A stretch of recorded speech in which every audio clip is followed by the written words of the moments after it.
ውድ ተመልካች አድማጮቻችን እንደምን ከርማችኋል? በዛሬው ኳሳለም ፕሮግራም ለፈረንሳይ ብሔራዊ ቡድንና እንዲሁም ለፈረንሳዩ ክለብ ፒኤስጂ በአጥቂ መስመር ላይ የሚጫወተውን የማርሶ ኦስማኔ ዴምቤሌ አጭር የእግር ኳስ ታሪክ ይዘንላችሁ ቀርበናል። እንደምትደሰቱበት እናምናለን። ለፈረንሳይ ብሔራዊ ቡድንና ለፈረንሳዩ ክለብ ፒኤስጂ የሚጫወተው ኦስማን ዴምቤሌ ማን ነው? በሙሉ ስሙ ማሶር ኦስማን ዴምቤሌ ተብሎ የሚጠራው የፈረንሳይ ፕሮፌሽናል እግር ኳስ ተጫዋች ሲሆን የተወለደውም በሚያዝያ 15 ቀን 1997 በሀገረ ፈረንሳይ ልዩ ስሙ ቪርገን በምትባል በሰሜናዊ ፈረንሳይ ነው። የወላጆቹ አባት ኦስማን የዘር ሐረግ የሚመዘዘው ከማሊ ሲሆን የእናቱ ፋቲማታ ደግሞ ከሞሪታኒያ ሴኔጋል ነው። ዴምቤሌ አንድ እህትና ወንድም ያለው ሲሆን እሱም የቤቱ ታላቅ ልጅ ነው። ዴምቤሌ በልጅነቱ ትምህርት ከመከታተል ይልቅ ወደ ኳሱ ያዘነብል ነበር። በመጀመሪያ ወላጆቹ ትምህርት እንዲከታተል ተጽዕኖ ቢያደርጉበትም አልሰማ በማለቱ ይሁንለት ብለው በሙሉ ልብ ድጋፋቸው ይሰጡት ነበር። ዴምቤሌ ገና በልጅነቱ ከፍተኛ የእግር ኳስ ሱስ ስላደረበት በኢብሬኬስ ጎዳኖች ሲጫወት የኳስ ችሎታውን የተመለከቱት የኤልኤም ኢብሬኬስ ክለብ አስተዳዳሪዎች ገና በ6 ዓመቱ ክለቡን ተቀላቅሎ እንዲጫወት ፈቀዱለት።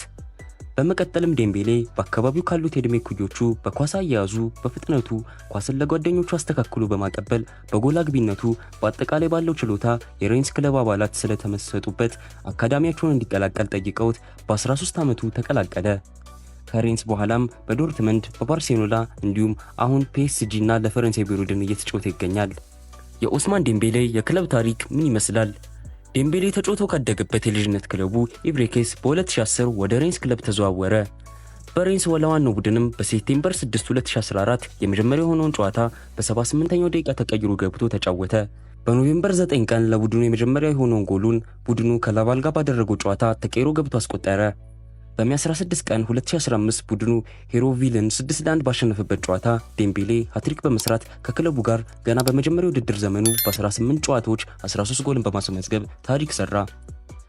ዴምቤሌ በሬንስ በቆየባቸው ሁለት የዋና ቡድን ውድድር ዘመናት የሚያሳየው የኳስ ብቃት እድገት በተለያዩ ሀገራት የሚገኙ ክለብ አይን ውስጥ በመግባት የዝውውር ጥያቄው መምጣት ጀመሩ። እሱም በዚሁ ሁለት የዋናው ቡድን የውድድር ዘመናት 48 ጊዜ ተሰልፎ ተጫውቶ 25 ጎሎችን በማስቆጠር ወደ ቀጣዩ ክለቡ የጀርመኑ ክለብ ቦሩሲያ ዶርትመንድ ተዘዋወረ። በሚያዝያ 12 2016 ዴምቤሌ የ5 ዓመት ኮንትራት በጁላይ 1 ጀምሮ ታሳቢ በሚደረግ ከቦሩሲያ ዶርትመንድ ጋር የዝውውር ዋጋ ይፋ ባልወጣበት ሁኔታ ተፈራረመ። የመጀመሪያ ጨዋታውም በኦገስት 14 ተጫውቶ ቡድኑ በባየር ሙኒክ 2-0 በሆነ ውጤት ተሸነፈ። ዴምቤሌ የመጀመሪያ ጎሉን ለቡድኑ በሴፕቴምበር 20 ቀን ቡድኑ ወልፍስበርግ ጋር ተጫውቶ 5-1 ሲያሸንፍ አስቆጠረ። በኤፕሪል 26 2017 ዴምቤሌ ቡድኑ ከባየር ሙኒክ ጋር በዲኤፍቢ ፖካል ሴሚፋይናል በተጫወተበት ወቅት አንድ ጎል ለሚሆን ኳስ አመቻችቶ በተጨማሪም አንድ ጎል አስቆጥሮ ቡድኑ ለፋይናል እንዲያልፍ አግዟል። በመጨረሻም በዚህ ውድድር ዘመን ከኢንትራ ፍራንክፈርት ጋር ለዋንጫ ተጫውቶ ድል በተቀዳጀበት ጨዋታ ዴምቤሌ አንድ ጎል በማግባት በጨዋታው ኮከብ ተብሎ በመመረጥ ታሪክ ሰርቷል። በዚህ ውድድር ዘመን ዴምቤሌ የቡንደስሊጋው የዘመኑ ኮከብ በመሆን ተመርጦ ተሸልሟል። በመጨረሻም ዶርትመንድ ኦገስት 25 ቀን 2017 ዴምቤሌን ለስፔኑ ባርሴሎና በ105 ሚሊዮን ዩሮ ወደፊትም በተጨማሪ ተከፋይ በሚሆን 40 ሚሊዮን ዩሮ ለማስፈረም ስምምነት ላይ መድረሱን አስታወቀ። ይህም ዋጋ ባርሴሎና ሌማንን ለፒኤስጂ በሸጠበት 222 ሚሊዮን ዩሮ በወቅቱ ሁለተኛ ውዱ ተጫዋች አድርጎት ነበር። ዴምቤሌ ቀደም ብሎ ኔይማር ለብሰውን የነበረውን 11 ቁጥር ማሊያ ተረከበ። ዴምቤሌ በሴፕቴምበር 9 ቀን በ68ኛው ደቂቃ ተቀይሮ ገብቶ ባርሴሎና ኤስፓኞልን 5-0 ሲያሸንፍ የመጀመሪያ ጨዋታውን ለባርሴሎና ተጫወተ። ዴምቤሌ የመጀመሪያ ጎሉን ለባርሴሎና በማርች 14 2018 ቡድኑ በቻምፒዮንስ ሊግ ከቼልሲ ጋር ተጫውቶ 3-0 ሲያሸንፍ አስቆጠረ። የመጀመሪያ የላሊጋ ጎሉንም በኤፕሪል 17 ቡድኑ ከሴልታ ቪጎ ጋር 2-2 አቻ በተለያዩበት ወቅት አስቆጠረ። በቀጣዮቹ የውድድር ዘመናት ዴምቤሌ በቡድን ውስጥ በርከት ያሉ ለጎል የሚሆኑ ኳሶችን ለጓደኞቹ በማቀበልና እሱም ጎሎችን ማስቆጠሩንና ተጽዕኖ ማሳደሩን ቀጠለ። በዚሁም የኳስ ችሎታው መጨመርና ለቡድኑ የሚያደርጋቸው ከፍተኛ አስተዋጽኦች የቡድን አባላትን በማማረኩ የፈረመውም ኮንትራት በማለቁ እንደገና አዲስ ኮንትራት እስከ ጁን 2024 ድረስ ተፈራረመ። ይሁን እንጂ አዲሱ ኮንትራት ተፈርሞ ብዙ ሳይቆይ የፈረንሳዩ ክለብ ፒኤስጂ ዴምቤሌን ለመውሰድ በመጠየቁ ዴምቤሌም ለሀገሩ ቡድን የመጫወት ፍላጎት በማሳየቱ ወደ ሀገሩ ፈረንሳይ አመራ። ዴምቤሌ ባርሴሎና በቆየበት ወቅት 127 ጊዜ ተጫውቶ 24 ጎሎችን አስቆጥሯል። በኦገስት 12 2023 ዴምቤሌ እስከ ጁን 2028 ድረስ የሚቆይ ኮንትራት ፈርሞ ፒኤስጂን በ50.4 ሚሊዮን ዩሮ ተቀላቀለ። የመጀመሪያ ጨዋታውንም በኦገስት 20 ቡድኑ ከቱሉስ ጋር ባደረገው ውጤት 1-1 አቻ ውጤት በወጡበት ገብቶ ተጫወተ። በኖቬምበር 24 ዴምቤሌ የመጀመሪያ ጎሉን ቡድኑ ሞናኮን 5-2 ባሸነፈበት ወቅት አስቆጠረ። በኤፕሪል 10 የመጀመሪያው የአውሮፓ ቻምፒዮና ጎሉን በቀድሞ ክለቡ ባርሴሎና ላይ ያስቆጠረ ሲሆን ከሳምንትም በኋላ በተደረገው የመልስ ጨዋታ ሌላ ጎል አስቆጥሮ ቡድኑ ባርሴሎናን ጥሎ ወደ ግማሽ ፍጻሜ እንዲቀላቀል ዴምቤሌ የአንበሳውን ድርሻ ወስዷል። ዴምቤሌ ፒኤስጂን በተቀላቀለበት የውድድር ዘመን በተደረገው የአሸናፊዎች አሸናፊ ፍጻሜ ጨዋታ በመጨረሻው ደቂቃ ባስቆጠረ ጎል ቡድኑ ዋንጫ እንዲወስድ ተደርጓል።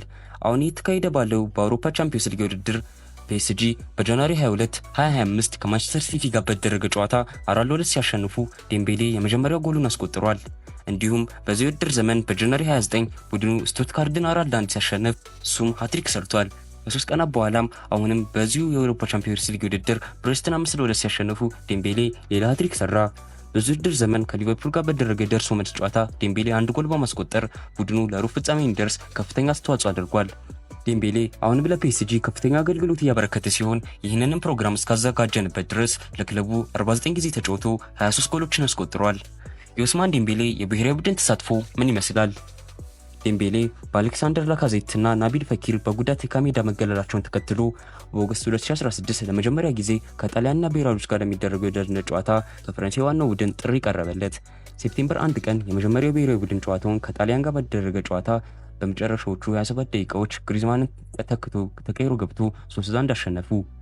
ጁን 13 ቀን 2017 ዴምቤሌ ከእንግሊዝ ጋር በተደረገው የወዳጅነት ጨዋታ ለፈረንሳይ ብሔራዊ ቡድን የመጀመሪያው ጎሉን ሲያስቆጥር ቡድኑም 3-2 አሸንፏል። ዴምቤሌ ኳታር በተካሄደው የ2022 የፊፋ ዓለም ዋንጫ ለፈረንሳይ ብሔራዊ ቡድን በሁሉም ጨዋታዎች ተሰልፎ ተጫውቷል። በወቅቱም ፈረንሳይ ከአርጀንቲና ጋር ለፍጻሜ ደርሳ በመደበኛውና በተጨማሪ ሰዓት ባለመሸናነፋቸው በመለያ ምት አርጀንቲና አሸነፋ ዋንጫ ወስዳለች። ኖቬምበር 18 ቀን 2023 ዴምቤሌ በአውሮፓ ዩሮ 2024 ቡድኑ ከጊልቢታር ጋር በተደረገው የማጣሪያ ጨዋታ 14-0 ባሸነፈበት ጊዜ እሱም 1 ጎል አስቆጥሯል። ይህም ጨዋታ በፈረንሳይ እግር ኳስ ታሪክ ትልቁ ድል ሆኖ ተመዝግቧል። በጀርመን በተደረገው የአውሮፓ ዩሮ 2024 ውድድር ፈረንሳይ ፖርቹጋልን ባሸነፈበት የሩብ ፍጻሜ ጨዋታ ዴምቤሌ የውድድሩ ኮከብ ተጫዋች ሆኖ ተመርጧል። ዴምቤሌ በሁሉም ዕድሜ ዘርፍ ለፈረንሳይ ብሔራዊ ቡድን እስካሁን ድረስ 73 ጊዜ ተጫውቶ 11 ጎሎችን አስቆጥሯል።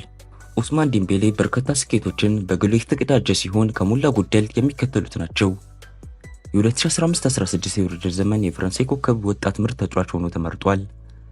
የማርች 2016 እና የጃንዋሪ 2025 ወራቶች የፈረንሳይ ኮከብ ተጫዋችም ነበር። የ2016 የቡንደስሊጋ ኮከብ ጀማሪ ተጫዋችም ተብሎ የተመረጠ ሲሆን የ2021 የውድድር ዘመን የላሊጋው ኮከብ ለጎል አመቻችቶ የሰጠ ተጫዋችም ሆኖ ተመርጧል። ውድ ተመልካች አድማጮቻችን የታዋቂውን ኦስማን ዴምቤሌ ለፈረንሳይ ብሔራዊ ቡድንና ለፈረንሳዩ ክለብ ፒኤስጂ የሚጫወተው አጭር የኳስ ታሪክ የዳሰስንበት የኳስ ዓለም ፕሮግራም በዚሁ እያጠናቀቀን ለፕሮግራማችን አዲስ የሆናችሁ በቀጣዩ ዝግጅቶቻችን ቅድሚያ እንዲደርሳችሁ ሰብስክራይብ እንድታደርጉና በአክብሮት እየጠየቅን የፕሮግራማችን ቋሚ አድማጭ ተመልካቾቻችን ሼር እና ኮሜንት በማድረግ እንደ ሁልጊዜው ለዝግጅቶቻችን ድጋፋችሁን እንድትለግሱን በመጠየቅ የዕለቱን ዝግጅቶቻችንን መልካም በመመኘት አበቃን። እስከ ሳምንት ቸርን ሰንብት።